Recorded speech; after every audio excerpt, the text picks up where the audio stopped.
Dunia kita telah mengalami dua perang dunia yang meninggalkan bekas luka mendalam pada peradaban manusia. Namun, di tengah ketegangan global yang semakin meningkat, muncul pertanyaan yang tidak bisa dihindari. Apakah kita sedang menuju perang dunia ketiga? Mari kita telaah tanda-tanda yang mengindikasikan potensi konflik besar ini.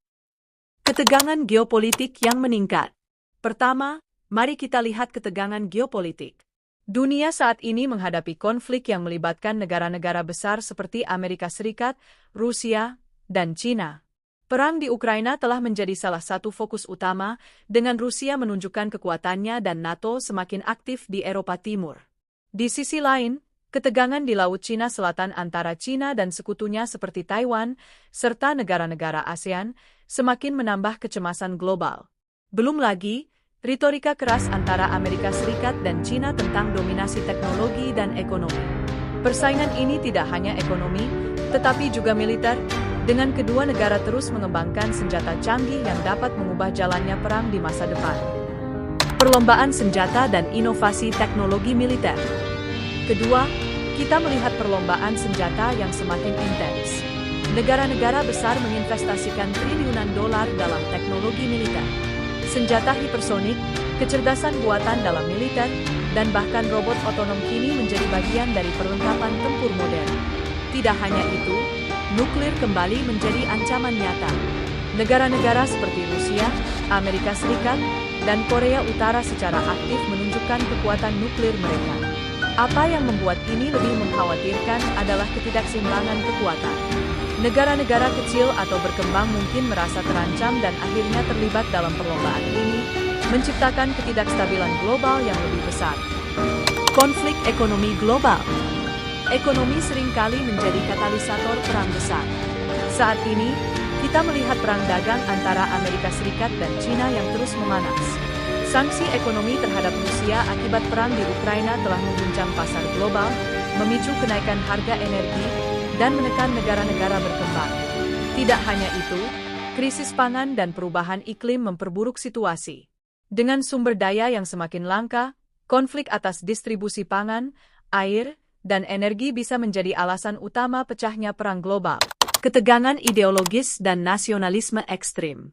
Selain itu, dunia kembali menyaksikan kebangkitan nasionalisme ekstrim dan konflik ideologis. Sejarah mengajarkan bahwa nasionalisme seringkali menjadi bahan bakar perang. Saat ini, kita melihat negara-negara yang semakin menutup diri, memperkuat militer mereka, dan menolak kerja sama internasional. Pergesekan ideologi juga memainkan peran penting. Misalnya, perbedaan antara sistem demokrasi liberal Barat dan sistem otoriter yang dianut negara seperti China dan Rusia menjadi semakin mencolok. Perbedaan ini seringkali berujung pada konflik di wilayah-wilayah tertentu yang menjadi proxy war bagi kekuatan besar. Meningkatnya serangan cyber. Perang di era modern tidak hanya terjadi di medan tempur fisik, tetapi juga di dunia maya. Serangan siber telah menjadi alat baru dalam konflik internasional. Negara-negara saling menyerang infrastruktur penting seperti jaringan listrik, sistem keuangan, dan bahkan rumah sakit. Cyber ini tidak hanya merusak, tetapi juga sulit dilacak, menciptakan risiko eskalasi konflik yang cepat tanpa peringatan. Dengan semakin tergantungnya dunia pada teknologi, satu serangan siber besar saja bisa memicu perang global. Kegagalan organisasi internasional. Organisasi internasional seperti PBB dan NATO dirancang untuk mencegah konflik besar. Namun, di tengah ketegangan global, efektivitas mereka semakin dipertanyakan. Veto oleh negara-negara besar seringkali membuat PBB tidak berdaya dalam menghadapi situasi kritis. Ini menciptakan kekosongan kekuasaan yang dapat dimanfaatkan oleh negara-negara agresif.